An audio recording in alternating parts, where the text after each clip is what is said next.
আপনি কি আমার বন্ধু হবেন? আমি তো আপনার বন্ধুই। ঠিক আছে, তাইলে যান, আমরা দুজন মিলে এখন থেকে খুন করব, ঠিক আছে?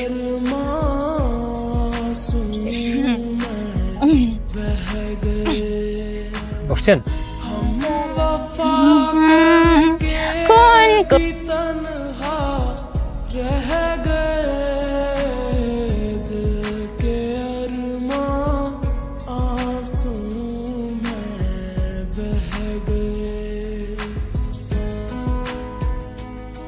কি ব্যাপার, তোমরা এভাবে সকাল সকাল আমার রুমে কি করো? কাল রাতে কোথায় গিয়েছিলি? কাল রাতে কোথায়? ও, জুয়ের বাসায় গেছিলাম।